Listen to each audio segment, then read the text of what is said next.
My name is Liz, and hey, Yue! Bakugo Katsuki is not a monster, so quit chaining him like he is one! Okay, I put my hair in a braid simply to do that one thing, and I hit my mic. Hopefully my hair looks nice. Today I'd like to have a discussion about self-inserts as well as original characters that people create in popular media. If you didn't get the reference I did with that in the beginning, go look it up. It's a hoot. It's been dogged on a little bit, but it is what it is. Now, I actually recorded this video basically last year, I think, surprisingly wearing the exact same outfit that I'm wearing today, because I only have about like 10 outfits in rotation that I like to wear. And I was recording it in the mold corner without a microphone or anything, but now I'm re-recording it and doing it a little bit nicer in a way that I am going to be a little bit more happy with. Now, I am no stranger to the self-insert. In fact, I probably create one for every single show that I watch. Most of the time, though, it's a different variation of myself, but hotter, or my original character, Winter, which I will probably put on screen somewhere. I also posted a little YouTube shorts about the way that character has grown with me throughout the years, so she's near and dear to my heart. She's me, but cooler and with white hair. That's it. And also magic, because of course. I've seen recently, though, a lot of conversation around self-inserts and original characters and stuff that people have made for popular media, but a lot of it has not been in a very positive light. And I want to talk about why that is. Because, why? First off, if you don't know what a self-insert character is, neither do I. Yes? Basically, a self-insert character is someone who would write in an idealized version of themselves into a popular sort of media, or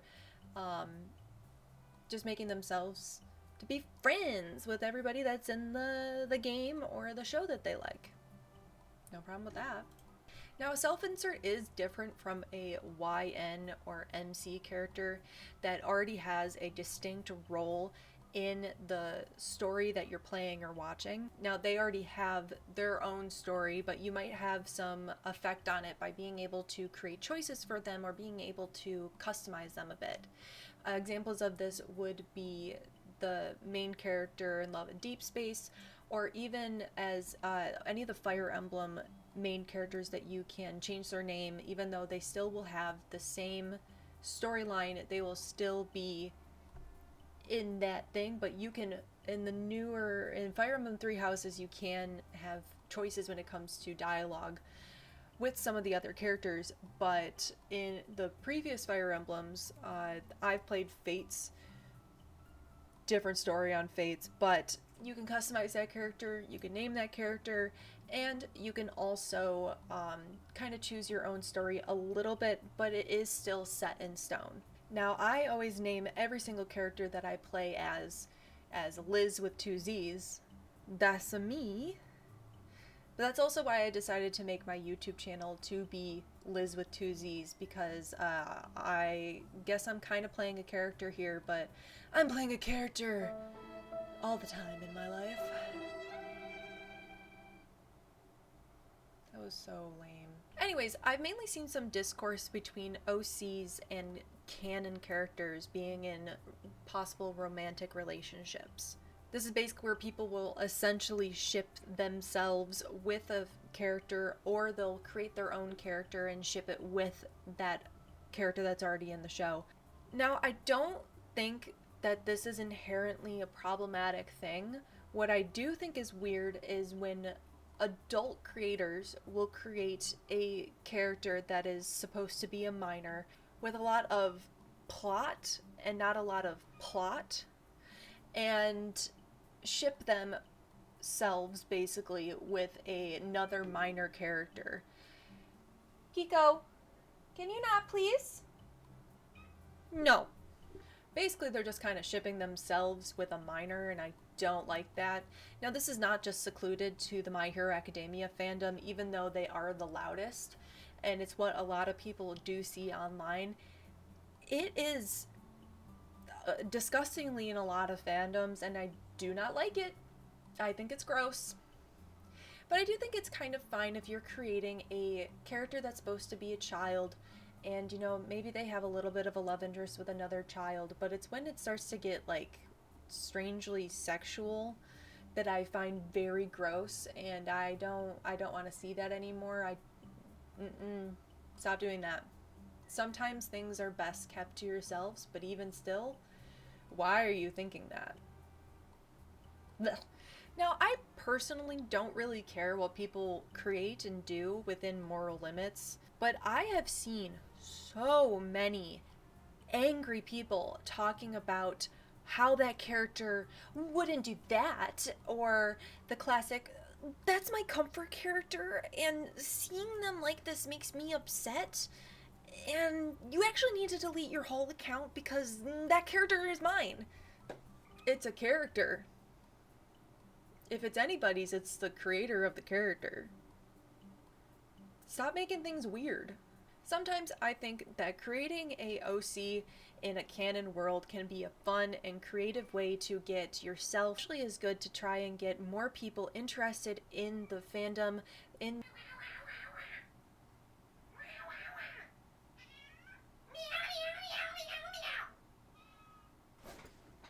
every single time I start to record, this little monster decides that she needs to scream. Scream to the mic. Good job. Children, am I right? Now, sometimes creating a OC in a canon world can be a good creative way for people to get more invested and involved into the story and the worlding of a certain media. Now, it can also bring more people into the fandom or more people interested in the media, but I do think it is a great way for people to get involved and see the do's and don'ts of the world building and the lore and how that character that they've created might be able to, you know, insert themselves into the storyline. A lot of the time, though, self-insert characters are mainly used for YA novels where they're shipping themselves with other characters, but, like, hey, that's fine. But if I have to see one more YN X Natsu fanfic where Lucy gets, like, kicked out of the guild because, and, like, we don't like Lucy anymore, I swear to God, that was the only thing I would see in 2014 when I was looking at fan fictions and stuff. Now, I am not a YN X Natsu, I'm full Nalu. But if that was, like, one of the main things I would always see in those fan fictions, but that's not what this video is about. Although sometimes these self-inserts or original characters can be a little bit predictable and be labeled as a Mary Sue. What's the male version of a Mary Sue? I'd like to know. I saw someone say that a male version of a Mary Sue is basically like Kirito. I don't like sword art. Again, not the point of this video. But they are always, not always, but they're usually the strongest, most powerful person. Everyone wants to date them, and they're just, you know, chill, not like other girls like that. And honestly, slay. I'm not immune to this at all.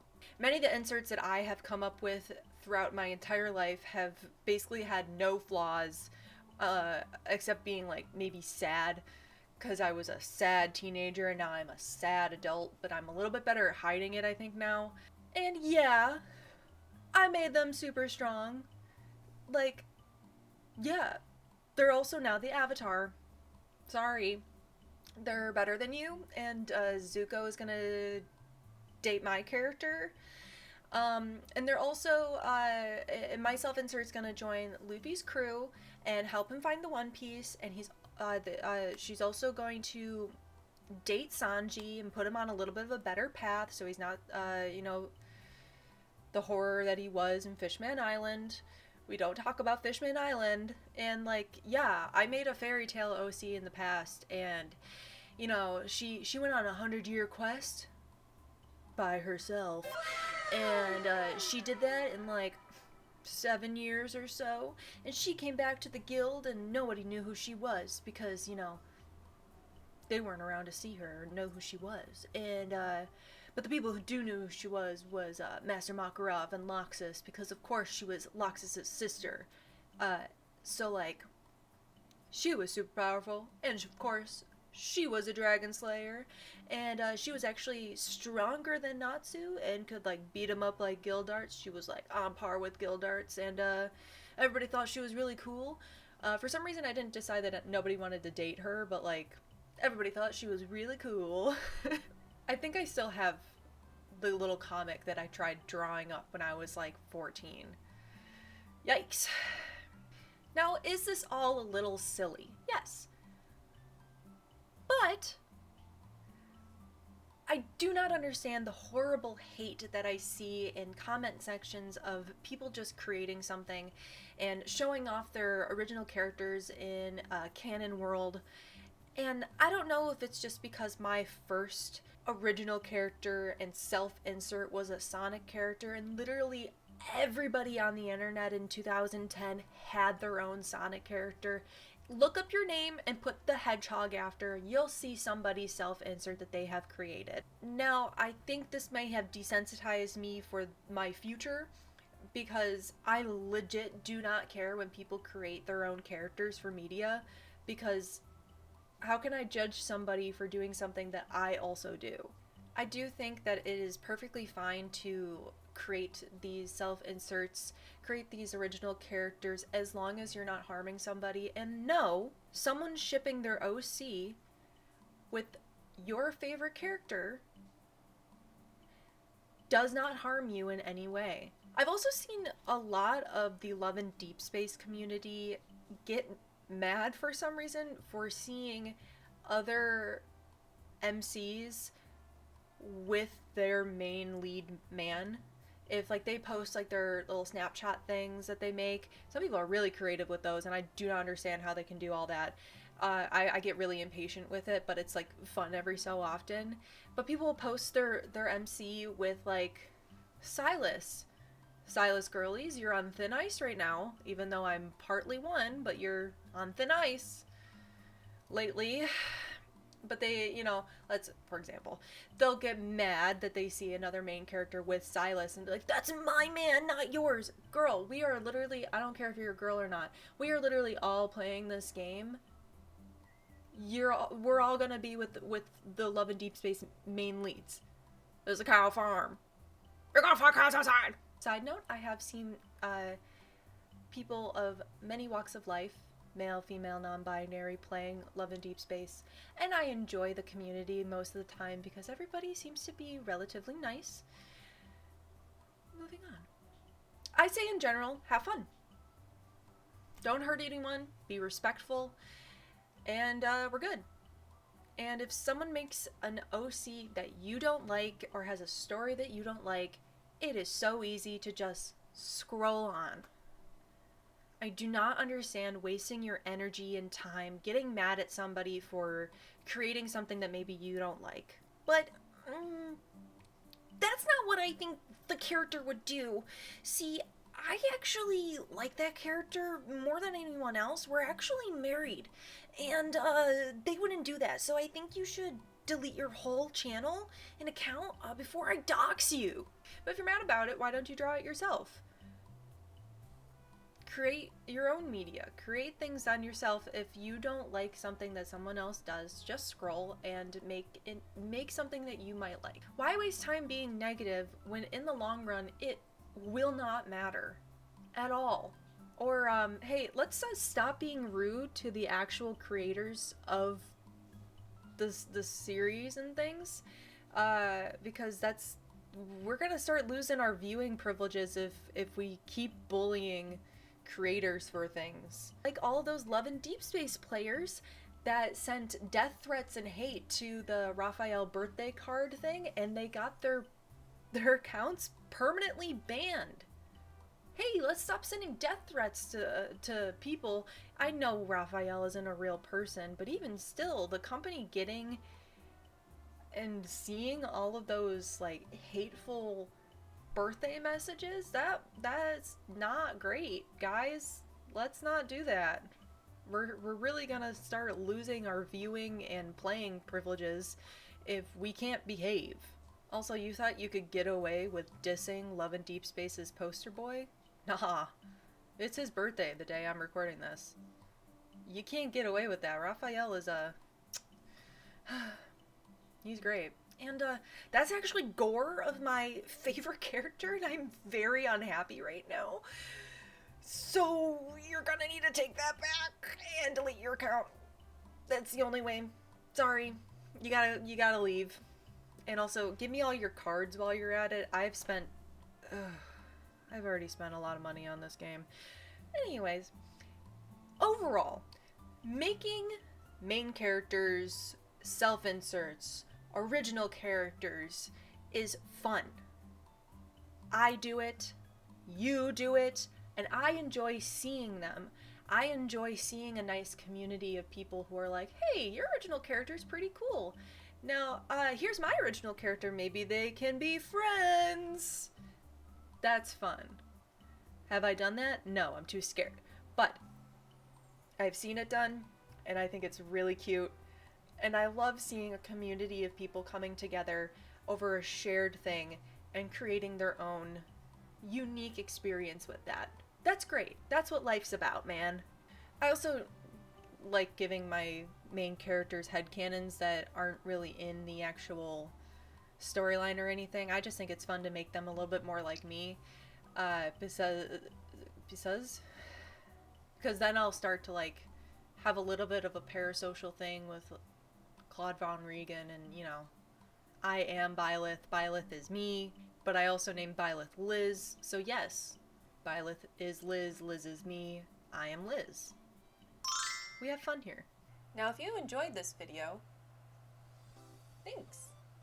Also, thank you for over 200 subscribers. That blows my mind that 200 people, almost 300, enjoy hearing me speak for some reason. I think my voice is rather annoying sometimes, so I hate having to edit my videos because I have to listen to my voice a lot, and I don't like it, but at the same time I'm like, I want to be a voice actor! But I'm cringe, I am free, I create self-inserts. Have a great day, you're beautiful. If someone didn't tell you today, I love you. You're doing great, sweetie. Okay, bye.